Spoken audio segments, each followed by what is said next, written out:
Hello friend, तो कैसे हो आप सभी। स्वागत करते हैं आप सभी का युवस्त जी को इसमें। तो फ्रेंड, आज जो है कि बिहार डीएलएड प्रवेश परीक्षा 2026 के लिए जो आप सभी के लिए न्यू सेशन शुरू किया गया था, यानी कि जो बीबीआई क्वेश्चन का प्रैक्टिस सेट आप सभी के लिए हम शुरू किए थे, उसमें सेट नंबर 1 कंप्लीट कर चुके थे और आज जो है कि सेट नंबर 2 कंप्लीट करने वाले हैं, जो बिल्कुल आपके एग्जाम सिलेबस पर हैं। देखिए, इस सेट में आप सभी को हम हिंदी का प्रश्न, इसके अलावा सामाजिक विज्ञान और विज्ञान, कहे तो जीके जीएस का, जिसमें history, geography, polity, physics, chemistry, bio का मिक्स प्रश्न कंप्लीट करवा रहे हैं, जिसमें कि आपको 65 क्वेश्चन कंप्लीट करवाया जाएगा, जो पेपर के लिए अति महत्वपूर्ण है। देखिए, इस सेट के माध्यम से कम समय में बेहतर तैयारी हम आपको करवा देंगे। ठीक है, हर चीज का रिवीजन करवा देंगे इस सेट के माध्यम से। तो जिसका भी एग्जाम होने वाला है, ये सेट को आप पर डे जरूर लगा लीजिएगा। देखिए, आपका एग्जाम 8 जून से चालू होगा, 22 जून तक एग्जाम चलने वाला है और आपका एडमिट कार्ड डाउनलोड होना शुरू हो चुका है। तो जो बच्चे डाउनलोड नहीं किए हैं, जरूर कर लीजिएगा। बहुत सारे बच्चे डाउनलोड करके अपना सेंटर चेक कर चुके हैं। ठीक है, तो चलिए शुरू करते हैं। एक बार वीडियो को लाइक करके शेयर आपसे जरूर कर दीजिएगा और इससे पहले जो सेट हुआ था, उस सेट को जरूर देख लीजिएगा आप सभी। चलिए, आज का पहला क्वेश्चन देखिएगा आप सभी। इस सेट का फर्स्ट क्वेश्चन है और आंसर कीजिएगा। कोयला किस चट्टान में पाया जाता है? देखिए, अगर कोयला की बात किया जाए तो ये आपका अवसादी चट्टान का उदाहरण है, याद रखिएगा आप सभी। यानी कि कह सकते हैं कि जो अवसादी चट्टान है, इसी में आपका कोयला पाया जाता है। तो क्या अवसादी चट्टान ऑप्शन में है? नहीं है। तब क्या है? परतदार चट्टान। तो इसका ऑप्शन नंबर बी आप सभी टिक कर सकते थे, क्योंकि परतदार चट्टान को ही हम सभी अवसादी चट्टान कहते हैं। इसके अलावा देखिए, क्वेश्चन क्या क्या पूछा जाता है। क्वेश्चन ये पूछा जाता है कि जो बलुआ पत्थर है ना, बलुआ पत्थर ये किस में पाया जाता है? तो अवसादी चट्टान में पाया जाता है। इसके अलावा सेल हो गया, ये भी अवसादी चट्टान का उदाहरण है। इसके अलावा आपका चूना पत्थर जो होता है, ये भी अवसादी चट्टान का उदाहरण होता है। अच्छा, आपसे आग्नेय चट्टान का नाम सुने होंगे। आग्नेय चट्टान का उदाहरण क्या क्या है? क्वेश्चन कई बार पूछा गया है कि बताइए आग्नेय चट्टान का उदाहरण क्या क्या है। तो जैसे कह सकते हैं कि ग्रेनाइट जो है, ये आपका आग्नेय चट्टान का उदाहरण है। इसके अलावा बेसाल्ट जो है, ये भी आपका आग्नेय चट्टान का उदाहरण है। इसके अलावा एक आपसे से परावर्तित चट्टान यानी कि रूपांतरित चट्टान के बारे में क्वेश्चन पूछा जाता है, तो संगमरमर का आपसे नाम सुने होंगे। ठीक है, तो ये इसका मोस्ट इंपॉर्टेंट प्रश्न है, क्योंकि कई बार क्वेश्चन पूछा गया है कि संगमरमर किस चट्टान का उदाहरण है, तो ये रूपांतरित चट्टान का है। इसके अलावा स्लेट का नाम सुने होंगे। ठीक है, तो इतना सा प्रश्न याद रखिएगा। अगर अवसादी चट्टान की बात किया जाए तो ये कोयला हो जाएगा अवसादी चट्टान का, बलुआ पत्थर, सेल और चूना हो जाएगा। परावर्तित चट्टान का हो जाएगा संगमरमर और स्लेट हो जाएगा, और आग्नेय चट्टान का हो जाएगा ग्रेनाइट और बेसाल्ट हो जाएगा। ठीक है, तो इतना सा याद रखिएगा, बी राइट आंसर होता है। अगला है, सोडियम के टुकड़ों को यदि पानी में डाला जाता है तो वह क्या होगा? देखिए, सोडियम के टुकड़ों को अगर पानी में डाला जाता है तो तैरते हुए जलने लगेगा, क्योंकि सोडियम हवा के साथ अभिक्रिया करता है, या कह सकते हैं कि अगर बाहर में रखा जाए और पानी की नमी में आ जाएगा तो ये अभिक्रिया करना चालू कर देता है। इसीलिए इसे हम सभी मिट्टी के तेल में रखते हैं, जिसे केरोसिन का तेल कहा जाता है। ये चीज को ध्यान रखिएगा आप सभी, मिट्टी के तेल में इसे रखा जाता है। तो सी इसका राइट आंसर होगा। चलिए, अगला क्वेश्चन देखिएगा आप सभी। क्वेश्चन नंबर 3 है। चलिए, इस क्वेश्चन का राइट आंसर कीजिएगा कि निम्नलिखित में से कौन सा परतदार चट्टान का उदाहरण नहीं है। देखिए, परतदार चट्टान का मतलब अवसादी चट्टान, तो इनमें से कौन सा अवसादी चट्टान का उदाहरण नहीं होगा? तो अभी हम बताए थे कि चूना पत्थर जो है, ये आपका अवसादी है, बलुआ पत्थर अवसादी है और सेल अवसादी है। यहाँ पर है क्वार्ट्जाइट, तो क्या क्वार्ट्जाइट अवसादी चट्टान का उदाहरण है? नहीं। तब ये आपका रूपांतरित चट्टान का उदाहरण है, याद रखिएगा आप सभी। कौन सा चट्टान हो जाएगा? ये आपका रूपांतरित चट्टान होगा, याद रहेगा आप सभी को, बिल्कुल ध्यान रखिएगा आप सभी। रूपांतरित चट्टान का उदाहरण है, यानी कि ऑप्शन में डी इसका राइट आंसर होगा। देखिए, ऐसा ही प्रश्न आपके पेपर में पूछा जाता है और इस सेट के माध्यम से हम आपको पूरा कम समय में तैयारी करवा देंगे। इसीलिए बोल रहे कि सेट इंपॉर्टेंट है। हर क्लास को छोड़ दीजिए, बट इस क्लास को मत छोड़िएगा, अगर आप सभी को कम समय में बेहतर चीजें कंप्लीट करना है, अगर रिजल्ट बनाना है आप सभी को तो। ठीक है, चलिए अगला क्वेश्चन देखिए। निम्नलिखित में से किनकी भित्तियों पर रक्त द्वारा डाले गए दाब को रक्त दाब कहते हैं? तो रक्त द्वारा डाले गए दाब को रक्त दाब कहा जाता है, तो ये आपका धमनी हो जाएगा, यानी कि ऑप्शन नंबर इसका सी बिल्कुल करेक्ट आंसर होगा। बात समझे आप सभी? अच्छा, सीरा और धमनी का नाम सुने आप सभी? बिल्कुल। अच्छा, सीरा का क्या कार्य होता है बताएं आप सभी को? सीरा का कार्य होता है कि शरीर के विभिन्न अंगों से ऑक्सीजन रहित, ठीक है, ऑक्सीजन रहित अशुद्ध रक्त को क्या करता है? हृदय तक लाती है, ध्यान रखिएगा। यानी कि हमसे ये कह सकते हैं कि पूरे शरीर से जितने भी ऑक्सीजन रहित अशुद्ध रक्त है उसको हृदय में लाता है, जबकि धमनी का कार्य क्या होता है? ये क्या करता है? जो आपका ऑक्सीजन युक्त शुद्ध रक्त होता है तो वो हृदय से पूरे शरीर में फैलाता है, ये धमनी का कार्य होता है। तो सीरा अशुद्ध रक्त को लाता है, जबकि धमनी शुद्ध रक्त को। चलिए अगला क्वेश्चन है, कोशिका भित्ति किसकी बनी होती है? काइटिन की, कल ही बताए थे आपको। चलिए अगला क्वेश्चन देखिए 5 नंबर है कि किसी तत्व के समस्थानिक के बीच अंतर किनकी विभिन्न संख्याओं की उपस्थिति के कारण होता है? तो देखिए यहाँ पर अगर अंतर की बात किया जाए तो ये आपका न्यूट्रॉन की विभिन्न संख्याओं की उपस्थिति के कारण होता है, यानी कि ऑप्शन नंबर क्या हो जाएगा? बी राइट आंसर होगा। देखिए अगर न्यूट्रॉन की बात किया जाए तो इस पे आपका उदासीन चार्ज होता है, जबकि इलेक्ट्रॉन की बात किया जाए तो नेगेटिव चार्ज, प्रोटॉन पे पॉजिटिव चार्ज होता है। जबकि अगर यहाँ पर बात किया जाए नाभिक की तो इसमें आप सभी को न्यूट्रॉन और प्रोटॉन देखने के लिए मिलता है, जबकि इलेक्ट्रॉन बाहर गमन करता है। अगला क्वेश्चन है कि किसी राज्य की विधान सभा में अधिकतम सदस्य की संख्या कितनी हो सकती है? तो देखिए कल ही आपको बताए थे कि अगर विधानसभा की बात किया जाए तो इसमें अधिकतम सदस्य की संख्या आपका 500 हो सकती है, याद रखिएगा। और न्यूनतम कितना बताए थे? 60 बताए थे। तो ऑप्शन नंबर क्या हो जाएगा इसका? सी राइट आंसर होगा। अच्छा अगर क्वेश्चन पूछा जाए कि बताइए लोकसभा में अधिकतम सदस्य की संख्या कितना हो सकता है? तो देखिए लोकसभा में 550 हो सकता है, और वर्तमान में अभी कितना है? तो वर्तमान में 543 पर है, ध्यान रखिएगा आप सभी।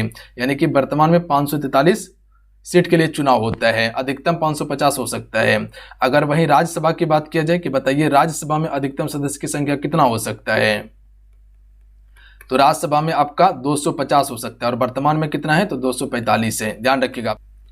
अधिकतम 250 हो सकता है पर वर्तमान में 245 है अभी। चलिए अगला क्वेश्चन देख लीजिएगा, स्ट्राम्बोली किस प्रकार की ज्वालामुखी है? देखिए स्ट्राम्बोली जो है ये आपका किस प्रकार का है? तो याद रखिएगा जागृत ज्वालामुखी है, ऑप्शन में ए राइट आंसर होगा। और ये कहां पर है? इटली में है, ध्यान रखिएगा आप सभी, कहां पे? इटली में। अगला क्वेश्चन देख लीजिएगा, बोरेक्स लवण का रासायनिक सूत्र क्या होता है? देखिए बोरेक्स लवण का रासायनिक सूत्र की बात किया जाए तो इसका राइट आंसर क्या हो जाएगा? Option number A right answer होगा, Na2B4O7 × 10H2O इसका बिल्कुल राइट आंसर होगा, ध्यान रखिएगा आप सभी। चलिए अगला है कि सोडा लाइम किसका मिश्रण है? देखिए सोडा लाइम जो है इसका राइट आंसर ऑप्शन में भी हो जाएगा, NaOH + CaO का मिश्रण है, ध्यान रखिएगा आप सभी। अच्छा यहाँ से कुछ आपसे याद रखिएगा, अगर क्वेश्चन पूछा जाए कि बताइए भारी जल का रासायनिक सूत्र क्या होता है? तो ध्यान रखिएगा भारी जल का होता है D2O होता है। क्या होता है? D2O। इसके अलावा अगर क्वेश्चन पूछा जाए कि बताइए चौक का रासायनिक सूत्र क्या होता है? तो चौक का होता है CaCO3 होता है। इसके अलावा अगर क्वेश्चन पूछा जाए कि बताइए सोरा का रासायनिक सूत्र क्या होता है? तो सोरा का होता है KNO3 होता है, ध्यान रखिएगा KNO3 होता है।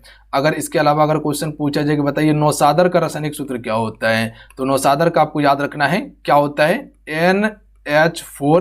NH4Cl होता है, याद रखिएगा। इसके अलावा अगर क्वेश्चन पूछा जाए कि मार्स गैस का रासायनिक सूत्र क्या होता है? तो बता सकते हैं आप सभी, जो मार्स गैस है इसका रासायनिक सूत्र क्या होता है? तो CH4 होता है, ठीक है।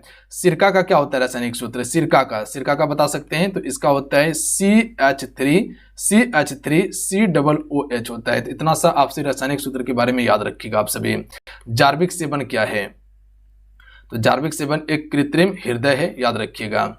अगला क्वेश्चन है कि गुआना नामक प्राकृतिक उर्वरक किस क्षेत्र में पाया जाता है? तो देखिए गुआनो नामक प्राकृतिक उर्वरक जो है ये आपका पेरू तट के क्षेत्र में पाया जाता है, तो इसको डायरेक्ट याद रखिएगा, इंपॉर्टेंट है। अगला क्वेश्चन है कि इस्कॉन की स्थापना कब हुई थी? देखिए इस्कॉन एक संगठन है, ठीक है। इसका पूरा नाम है अंतर्राष्ट्रीय कृष्ण भावनामृत संघ, ठीक है, जिसकी स्थापना 1966 में किया गया था। तो ऑप्शन में इसका बी राइट आंसर होगा। इसे हम आमचाल भाषा में हरे कृष्ण आंदोलन के नाम से भी जानते थे, ठीक है। तो यही आपका एक ऑर्गेनाइजेशन है जिसकी स्थापना 1966 में किया गया था, हिंदू धर्म से संबंधित है वो। अगला है कि फ्यूजियामा किस देश का ज्वालामुखी है? देखिए अगर फ्यूजियामा की बात किया जाए तो ये आपका जापान का ज्वालामुखी है और जापान में स्थित है, यानी कि ऑप्शन में बी राइट आंसर होगा। कुछ आपसे ज्वालामुखी को याद रखिएगा, जैसे कह सकते हैं कि माउंट कोटाफेक्सी को याद रखिएगा, जो इंपॉर्टेंट ज्वालामुखी है, जो कई बार क्वेश्चन पूछा गया है। ये आपका किस देश में है? तो इक्वाडोर में है। कहाँ पे है? इक्वाडोर में, याद रखिएगा आप सभी। इसके अलावा याद रखिएगा माउंट एटना, ठीक है, माउंट एटना की बात किया जाए तो ये कहाँ पे है माउंट एटना, ये आपका इटली में है, याद रखिएगा आप सभी। इसके अलावा एक याद रखिएगा स्ट्राम्बोली, तो अभी बताएं कि स्ट्राम्बोली इटली में है। अच्छा, एक याद रखिएगा माउंट फ्यूजियामा, यही था माउंट फ्यूजियामा, कहाँ पे है, जापान में। अच्छा, आपसे को पता है कि बैरन कहाँ पे है, बैरन ज्वालामुखी अंडमान निकोबार द्वीप समूह में, भारत में है, याद रखिएगा आप सभी। इसके अलावा नारकोंडम भी भारत में है। चलिए अगला क्वेश्चन 14 नंबर दिखेगा, इस क्वेश्चन का राइट आंसर कीजिएगा आप सभी। यहाँ पर देख लीजिएगा प्रोटॉन दिया हुआ है और ऊपर में द्रव्यमान की संख्या है, तो बताइएगा ये क्या होगा, समस्थानिक होगा या समन्यूट्रॉनिक होगा या आप सभी का समदाबी होगा। तो यहाँ पर देखिएगा प्रोटॉनों की संख्या समान दिया गया है, प्रोटॉनों की संख्या क्या है 8 है, यहाँ पर भी 8 दिया गया है, जबकि द्रव्यमान की संख्या देखिएगा तो सब अलग अलग है। तो जब भी प्रोटॉन की संख्या समान हो और द्रव्यमान की संख्या अगर अलग अलग हो, भिन्न भिन्न हो, तो वो आपका क्या होता है, समस्थानिक होता है। तो ऑप्शन नंबर इसका क्या हो जाएगा, ए बिल्कुल राइट आंसर होगा, ध्यान रखिएगा आप सभी। अगला क्वेश्चन देख लीजिएगा कि मोटर कार से उत्पन्न प्रदूषक जो मानसिक रोग पैदा करता है वो क्या है। तो ये आपका पीबी यानी कि लेड हो जाएगा, सी राइट आंसर होगा। थोड़ा सा देखिए फास्ट में हमसे करेंगे, जितने भी आपसे मेरे साथ में जुड़े हुए हैं सेशन को जरूर लाइक करते चलिएगा। सभी से रिक्वेस्ट करेंगे कि क्लास को लाइक कर दीजिएगा आप सभी। देखिए कंटेंट को तैयार करने में काफ़ी ज़्यादा एफर्ट लगता है फ्रेंड, तो लाइक करके शेयर आपसे ज़रूर कीजिएगा अपने अपने दोस्तों में, सभी से हम रिक्वेस्ट करेंगे, ठीक है, बात समझे आप सभी। तो सेशन को लाइक जरूर कीजिएगा आप सभी। अगला है शीतल पेय में तेज स्वाद के लिए निम्नलिखित में से कौन सा अम्ल जिम्मेदार है, बताइएगा शीतल पेय में तेज स्वाद के लिए कौन सा अम्ल जिम्मेदार है। तो इसका करेक्ट आंसर हो जाएगा फॉस्फेरिक अम्ल, ध्यान रखिएगा आप सभी, सी राइट आंसर होगा। अगला क्वेश्चन देख लीजिएगा, दही से मक्खन और मक्खन के दूध को अलग करने के लिए निम्नलिखित में से किस प्रक्रिया का उपयोग करते हैं। तो देखिए दही से मक्खन और मक्खन के दूध को अलग करने के लिए जो हम सभी प्रक्रिया का उपयोग करते हैं, यह आपका अपकेंद्रीय बल का उपयोग करते हैं, ध्यान रखिएगा आप सभी। देखिए दो बल होता है, एक आपका अपकेंद्रीय होता है और एक आपका अभिकेंद्रीय बल होता है, ध्यान रखिएगा आप सभी। अगर आप सभी से अभिकेंद्रीय बल के बारे में पूछा जाए, ठीक है, अभिकेंद्रीय बल के बारे में पूछा जाए तो आप सभी को याद रखना है अभिकेंद्रीय बल जो होता है ये हमेशा केंद्र की ओर लगता है। किस ओर लगता है, ये केंद्र की ओर, यानी कि ये आपका अंदर बल लगेगा, ठीक है, ये अंदर बल लगेगा। जबकि आपका अपकेंद्रीय बल जो होता है ये आपका केंद्र के बाहर बल लगता है, केंद्र के बाहर बल लगता है। तो अगर आप सभी मक्खन दूध से निकालते हैं तो बल किधर लगाते हैं, बाहर की ओर लगाते हैं। तो याद रखिएगा आप सभी, बी राइट आंसर होगा। अगला है कि निम्नलिखित में से कौन सी विशेष पक्षियों और स्तनधारियों द्वारा साझा है। तो ये आपका जरा योजिता होगा, ऑप्शन नंबर डी। एग्जैक्ट प्रश्न को याद रखिएगा, ज़्यादा इसमें दिमाग नहीं लगाना है। राष्ट्रकूट वंश की स्थापना किसने किया था। तो इसकी स्थापना दंती दुर्ग के द्वारा किया गया था, यानी कि ऑप्शन नंबर क्या हो जाएगा, सी राइट आंसर होगा। अगला क्वेश्चन देखिएगा आप सभी, क्वेश्चन नंबर आपका 20 है कि द्वितीय बौद्ध संगीति के समय मगध साम्राज्य का शासक कौन था। तो देखिए उस समय मगध पर शिशुनाग वंश का शासन चल रहा था और उस समय आपका काला शोक का शासक था, ध्यान रखिएगा आप सभी। द्वितीय बौद्ध सभा संगीति जो हुआ था ये आपका 383 ईसा पूर्व में हुआ था, बट यहाँ पर काला शोक नहीं दिया गया है, ध्यान रखिएगा। तो यहाँ पर आपका द्वितीय नहीं हो कि ये तृतीय बौद्ध सभा संगीति होता, तब जाके अशोक सही आंसर होता, जो कि 255 ईसा पूर्व में हुआ था, ठीक है। तो यहाँ तीसरा बौद्ध सभा संगीति पूछा जा रहा था, ना कि द्वितीय।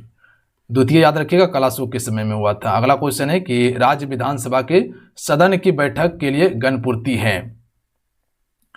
तो देखिए राज्य विधानसभा सदस्य की बैठक के लिए गणपूर्ति जो होता है 10 सदस्य अथवा कुल सदस्य संख्या का 10वां भाग जो अधिक हो, यानी कि ऑप्शन नंबर हम सभी बी की तरफ जा सकते हैं, ध्यान रखिएगा आप सभी। 10 सदस्य अथवा कुल सदस्य संख्या का 10वां भाग जो अधिक हो वही गणपूर्ति होता है। चलिए अगला क्वेश्चन है कि साधारण नमक का रासायनिक नाम निम्नलिखित में से क्या है। देखिए कल के सेशन में बताए थे, इसका सूत्र भी बताए थे, सूत्र नीचे कमेंट करके आपसे बताइएगा। ये आपका सोडियम क्लोराइड होगा, सूत्र नीचे कमेंट करके बताइएगा आपसे। बेकिंग सोडा का रासायनिक नाम, देखिए बेकिंग सोडा का रासायनिक नाम क्या होता है, सोडियम कार्बोनेट, जिसे हम सभी क्या कहते हैं, खाने का सोडा। तो सोडियम कार्बोनेट इसका राइट आंसर होगा। और इसका सूत्र क्या होता है, तो इसका सूत्र NaHCO3 होता है, ध्यान रखिएगा आप सभी, CO3 होता है, यानी कह सकते हैं कि NaHCO3 इसका सूत्र होता है। चलिए अगला क्वेश्चन है कि निम्नलिखित में से कौन सा वायुमंडलीय प्रदूषक नहीं है। देखिए वायुमंडलीय प्रदूषक कार्बन डाइऑक्साइड नहीं होगा, ध्यान रखिएगा आप सभी, जबकि आपका हाइड्रोकार्बन से कार्बन मोनोऑक्साइड है और सल्फर डाइऑक्साइड है। जबकि CO2 की बात किया जाए तो ये नहीं होता है आपका, कह सकते हैं वायुमंडलीय प्रदूषक। बाकी बात ये सभी वायुमंडलीय प्रदूषक है, ठीक है। तो राइट आंसर क्या हो जाएगा, सी राइट आंसर होगा। अगला क्वेश्चन है कि धोने का सोडा किसका प्रचलित नाम है। तो देखिए धोने का सोडा जिसे वॉशिंग सोडा कहा जाता है, इसका रासायनिक नाम क्या है, सोडियम कार्बोनेट। याद रखिएगा आप सभी। तो सोडियम कार्बोनेट इसका राइट आंसर होगा। सूत्र क्या होता है इसका, तो सूत्र होता है Na2CO3 इसका सूत्र होता है। अगला क्वेश्चन है कि पोलिनियम में समस्थानिकों की संख्या क्या है। अच्छा आपसे बताइएगा जो क्वेश्चन आप सभी को दिया जा रहा है किस प्रकार का है। बिल्कुल बेहतर क्वेश्चन आप सभी को हम दे रहे हैं और ऐसा ही क्वेश्चन पूछा जाता है। देखिए पोलिनियम में समस्थानिकों की संख्या की बात किया जाए तो ये कितना होता है, तो ये आपका 27 होता है। याद रखिएगा आप सभी। अगला क्वेश्चन है कि सोडियम थायोसल्फेट का फोटोग्राफी में प्रयोग किया जाता है। तो देखिए ये जो प्रयोग होता है सिल्वर ब्रोमाइड को घोलकर पृथक करने में प्रयोग होता है। तो सी राइट आंसर होगा। याद रखिएगा। अगला है कि तंबाकू का धुआं स्वास्थ्य के लिए हानिकारक है क्योंकि उसमें होता है, देखिए तंबाकू में क्या पाया जाता है, निकोटीन पाया जाता है, इसीलिए स्वास्थ्य के लिए हानिकारक है। तो बी राइट आंसर है। अगला है कि प्राचीन भीमा मंदिर किस प्रदेश में है। तो ये आपका हरियाणा में है। ध्यान रखिएगा, हरियाणा कर लीजिएगा, टाइपिंग मिस्टेक है। अगला है स्वतंत्रता आंदोलन के दौरान रविन्द्रनाथ टैगोर ने नाइटहुड की उपाधि किस घटना के विरोध में वापस कर दी थी। देखिए अगर नाइटहुड की उपाधि की बात किया जाए तो आप सबको पता है कि 1919 में आपका जलियांवाला बाग हत्याकांड होता है 13 अप्रैल को। डेट पता है आप सभी को, बिल्कुल, जो जनरल डायर के द्वारा गोली चलवाया गया था जलियांवाला बाग में, अमृतसर में पड़ता है। तो जलियांवाला बाग हत्याकांड के कारण रविन्द्रनाथ टैगोर ने नाइटहुड की उपाधि रिटर्न कर दिया था। बंगाल विभाजन कब हुआ था, 1905 में हुआ था। याद रखिएगा आप सभी। अच्छा आप सबको पता होना चाहिए कि जो जलियांवाला बाग हत्याकांड हुआ था इसकी जांच करने के लिए कौन सा कमेटी का गठन हुआ था, हंटर आयोग का। अगला है कि स्वतंत्रता के समय भारतीय राष्ट्रीय कांग्रेस के अध्यक्ष कौन थे।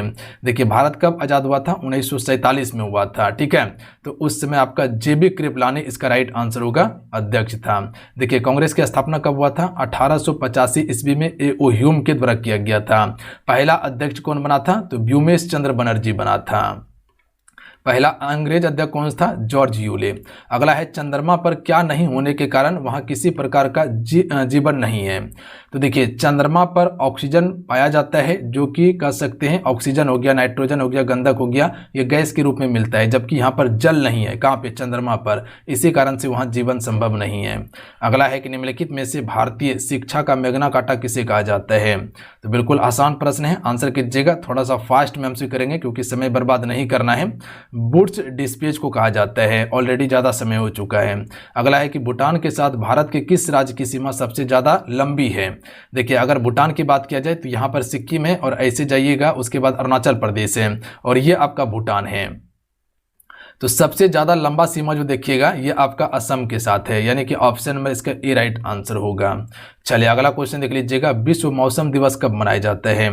चलिए फटाफट आंसर कीजिएगा आप सभी। मौसम दिवस के बारे में क्वेश्चन पूछा गया है, तो ये आपका 23 मार्च होगा। याद रखिएगा आप सभी, 23 मार्च को। अगला क्वेश्चन देखिए, मेट्रोपॉलिटन नगर में प्रदूषण का मुख्य स्रोत क्या है।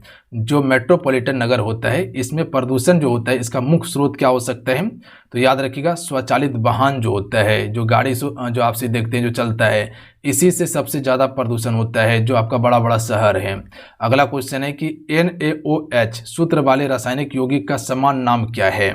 तो इसका समान नाम क्या है, कास्टिक सोडा इसे कहा जाता है। ध्यान रखिएगा, और कास्टिक सोडा का रासायनिक सूत्र है ये। ठीक है, सभी से रिक्वेस्ट करेंगे कि क्लास को लाइक करते चलिएगा। अगर क्लास आप सबको बढ़िया लग रहा है, अगर लगता है कि आपके लिए यूजफुल है, तो क्लास जरूर लाइक कर दीजिएगा।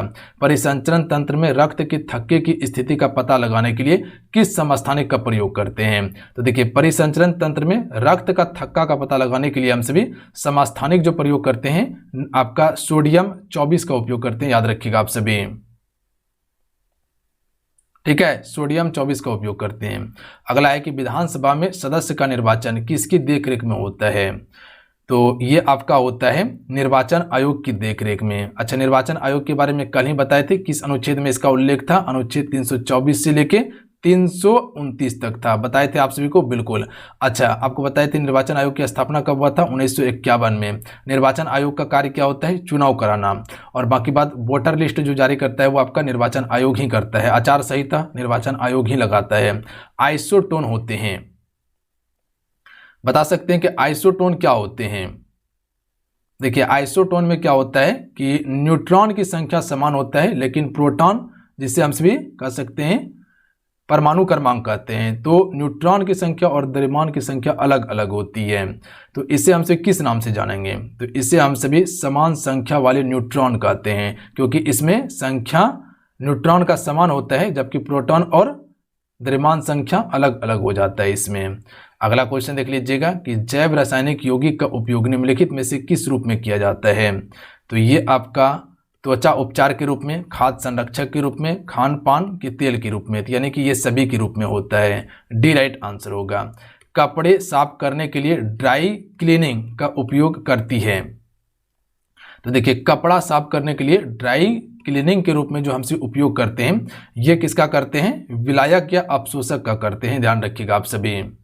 तो इसका राइट आंसर हो जाएगा विलायक या अपशोषक का उपयोग करती है, याद रखिएगा आप सभी। यानी कि ऑप्शन नंबर क्या हो जाएगा? एक करेक्ट आंसर होगा। चलिए अगला क्वेश्चन देख लीजिएगा आप सभी। क्वेश्चन है कि एक डैश विद्युत ऊर्जा को थर्मल ऊर्जा में परिवर्तित कर देता है। तो इसका राइट आंसर क्या हो जाएगा?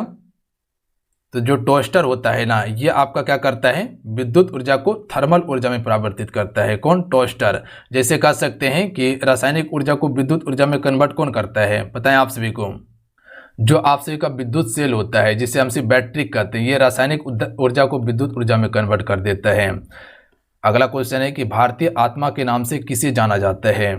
तो देखिए, भारतीय आत्मा जो कहा जाता है, यह आपका माखनलाल चतुर्वेदी को कहा जाता है, यानी कि सी राइट आंसर होगा। अगला क्वेश्चन है कि निम्नलिखित में से कौन सा जैव निम्नीकरणीय है? तो देखिए, जैव निम्नीकरणीय का अर्थ क्या होता है? जो मिट्टी में मिलके खत्म हो जाए, ठीक है, डिकम्पोज हो जाए। तो प्लास्टिक क्या डिकम्पोज होगा? पॉलीथीन होगा? नहीं होगा। ये सब करोड़ों साल लग सकता है, ठीक है, ये नहीं हो सकता है। तो ये आपका जैव अनिम्नीकरणीय होगा। जबकि प्राकृतिक रबड़ की बात किया जाए तो ये आपका जैव निम्नीकरणीय है। जो प्राकृतिक रबड़ होता है ये जैव निम्नीकरणीय है, क्योंकि रबड़ जो बनता है, जो पेड़ से प्राप्त होता है लैक्टेस, उसी से इस रबड़ का निर्माण होता है। तो डी राइट आंसर होगा। सम न्यूट्रॉनिक होते हैं जिनमें, तो देखिए, सम न्यूट्रॉनिक होते हैं जिनमें क्या पाए जाते हैं? तो कह सकते हैं आप सभी कि इसमें न्यूट्रॉन की संख्या समान होते हैं, ठीक है। परमाणु क्रमांक और परमाणु भार दोनों अलग अलग होगा, पर न्यूट्रॉन की संख्या इसमें समान होगा। तो ऑप्शन नंबर डी की तरफ आप जा सकते हैं, ऑप्शन नंबर डी वाला, कि परमाणु क्रमांक और परमाणु भार दोनों भिन्न होंगे, बट न्यूट्रॉन की संख्या इसमें समान होंगे। तो इसी को सम न्यूट्रॉनिक कहते हैं, न्यूट्रॉन की संख्या समान। अगला है अस्थायी विधानसभा अध्यक्ष, जिसे प्रोटम स्पीकर कहा जाता है, निम्नलिखित में से नियुक्ति करता है। तो इसकी नियुक्ति राज्यपाल करता है, यह अधिकार राज्यपाल के पास है, और राज्यपाल की नियुक्ति राष्ट्रपति करता है। अगला है कि निम्न में से कौन सा वायु प्रदूषक मनुष्य में रक्तदाब को बढ़ा देता है और दिल संबंधित रोग पैदा करता है? तो ये आपका कौन करता है? कैडमियम। याद रखिएगा आप सभी, ये काम कैडमियम का है, जो रक्तदाब को बढ़ा देता है। अगला है वायुमंडल में CO2 का निर्माण मुख्यतः हुआ है। तो ये आपका जीवों के शोषण से हुआ है, याद रखिएगा आप सभी। जो CO2 का निर्माण हुआ है ये जीवों के शोषण से हुआ है। अगला क्वेश्चन है कि मिनीमाता महामारी, जिसके कारण से 1965 में जापान में अनेक लोग मरे थे, पानी में किसकी प्रदूषण के कारण हुई है? तो पानी में पारद के प्रदूषण के कारण जो है कि मिनीमाता रोग हुआ है, जिसके कारण से जापान में अनेकों लोग मारे गए थे। अगला क्वेश्चन देख लीजिएगा, निम्नलिखित में से कौन सा अर्धचालक नहीं है? तो देखिए, अर्धचालक की बात किया जाए तो ये आपका जर्मेनियम होगा, सिलिकॉन होगा और सेलेनियम होगा, जबकि आर्सेनिक अर्धचालक नहीं है, याद रखिएगा आप सभी। तो ऑप्शन नंबर क्या हो जाएगा? इसका डी राइट आंसर होगा। चलिए अगला क्वेश्चन है कि मैग्मा किस रूप में पृथ्वी से बाहर आता है? तो मैग्मा एक आपका पिघलित द्रव के रूप में बाहर आता है। अगला क्वेश्चन है कि रामायण शब्द में कौन सी संज्ञा है? तो देखिए, यहाँ पर आपका रामायण की बात किया गया है, तो यहाँ पर नाम लिया गया है ना, तो ये आपका व्यक्तिवाचक संज्ञा होगा, ध्यान रखिएगा आप सभी। जहाँ पर किसी नाम आ जाए या एक व्यक्ति का बोध हो या एक वस्तु का बोध हो, जैसे रामायण, तो रामायण एक ही है, तो ये आपका व्यक्तिवाचक होगा। अगला क्वेश्चन है कि सुंदरता निम्नलिखित में से इसमें कौन सी संज्ञा होगा? तो देखिए, सुंदरता क्या होता है? अदृश्य होता है, ध्यान रखिएगा आप सभी, जिसे आप महसूस नहीं कर सकते हैं, ठीक है। यहाँ पर भाव प्रकट किया जा रहा है कि वो व्यक्ति बहुत सुंदर है, तो ये क्या हो जाएगा? भाववाचक संज्ञा होगा।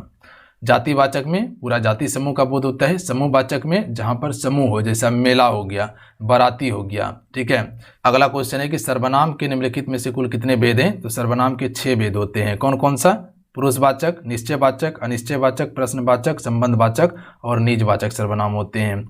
अगला क्वेश्चन देख लीजिएगा, क्या क्या बताएं? पुरुषवाचक सर्वनाम, निश्चयवाचक, अनिश्चयवाचक, प्रश्नवाचक, निजवाचक, ध्यान रखिएगा आप सभी, और एक संबंधवाचक। दाल में कुछ काला है, इस वाक्य में कुछ शब्द किस सर्वनाम का प्रतीक है? तो देखिए, जब भी कुछ की बात किया जाए तो यह आपका कुछ मतलब क्या होगा? अनिश्चित बात किया जा रहा है, तो ये अनिश्चयवाचक होगा। निश्चयवाचक में निश्चित चीज का बोध होता है। प्रश्नवाचक में प्रश्न पूछा जाता है कि वो व्यक्ति कौन था, तो यहाँ प्रश्न पूछे। नील कमल में कौन सा समास है? तो देखिए, कमल की विशेषता क्या बताया जा रहा है कि ये नीला है, ठीक है, तो यहाँ कर्मधारय समास होगा क्योंकि यहाँ पर विशेष और विशेषण की प्रधानता होता है। तो कमल की विशेषता बताया जा रहा है कि ये नीला है। अगला क्वेश्चन है कि राजपुत्र में कौन सा समास है? इसका समास विग्रह कीजिए। राजा का पुत्र, कारक विभक्ति क्या है? का है, तो यहाँ पर क्या हो जाएगा आपका? इसमें तत्पुरुष समास होगा, तो ये हो जाएगा राजा का पुत्र। तो ऑप्शन नंबर ए वाला राइट आंसर होगा, तत्पुरुष समास का उदाहरण है। अगला है पीताम्बर शब्द में यदि कोई तीसरा अर्थ कृष्ण प्रधान हो तो वो कौन सा समास होगा? तो आपको बताए थे कि अगर अपना अर्थ छोड़कर किसी तीसरे अर्थ को प्रदर्शित कर रहा है तो वो बहुब्रीहि समास का उदाहरण होता है। कनक कनक तेस्य गुणी मध्यकता अधिकाय, पंक्ति में कौन सा अलंकार है? देखिए, कनक कनक एक ही शब्द दो बार आया है पर दोनों का अर्थ अलग होता है। एक का अर्थ होता है सोना और एक का अर्थ होता है धतूरा, ठीक है, तो दोनों का अर्थ अलग अलग है, तो ये आपका यमक अलंकार होगा। यमक अलंकार में शब्द एक ही होता है, ध्यान रखिएगा आप सभी, एक ही शब्द एक या एक से अधिक बार आता है पर दोनों का अर्थ अलग अलग हो जाता है। अगला है कि भरत मुनि के नाट्यशास्त्र में किस रस का उल्लेख नहीं मिलता है? तो देखिए, इसमें जो उल्लेख नहीं किया गया है ये आपका शांत रस का उल्लेख नहीं किया गया है, ठीक है, शांत रस का, जबकि करुण, रौद्र और आपका भयानक रस का उल्लेख है, जबकि शांत का नहीं है। अगला क्वेश्चन देख लीजिएगा, शोक किस रस का अस्थायी भाव है? तो ये आपका करुण रस का अस्थायी भाव होगा, यानी कि बी राइट आंसर होगा। अगला है कि व्यंजना शब्द शक्ति से निकलने वाली गुप्त या विशेष अर्थ को क्या कहते हैं? तो देखिए, जब भी व्यंजना शक्ति की बात किया जाए तो यहाँ पर व्यंग्यार्थ की बात होता है, यानी कि व्यंग कसा जाता है, तो ये व्यंग्यार्थ अर्थ होगा, ध्यान रखिएगा आप सभी। तो व्यंजना शब्द शक्ति से निकलने वाली गुप्त या विशेष अर्थ, जो व्यंग कसा जाता है, जो गुप्त होता है या विशेष अर्थ होता है, वो आपका व्यंग्यार्थ होता है। शब्द शक्ति का 3 भेद बताए थे, लक्षणा, व्यंजना और अभिधा। अगला क्वेश्चन है कि ईद का चांद होना मुहावरे का अर्थ क्या होता है? तो ये क्या होता है? बहुत दिनों पर दिखाई पड़ना, तो option number A right answer होगा। अगला है कि दांत खट्टे करना मुहावरे का सही अर्थ क्या होता है? बुरी तरह से पराजित होना, याद रखिएगा आप सभी। आज कितना ही, आज के सेशन में कुल 65 क्वेश्चन कंप्लीट करवाए हैं। आज के सेट कैसा लगा नीचे कमेंट करके जरूर बताइएगा। अगर आज के सेट अच्छा लगा हो, हेल्पफुल लगा तो वीडियो को लाइक करके शेयर जरूर कर दीजिएगा। इससे पहले जो पहला सेट हुआ था उसे जरूर लगा लीजिएगा आप सभी। मिलते हैं, जय हिंद, वंदे मातरम। ध्यान रखिएगा, पढ़ाई करते रहिएगा, जाते जाते वीडियो को लाइक करके शेयर जरूर कर दीजिएगा आप सभी। जय हिंद।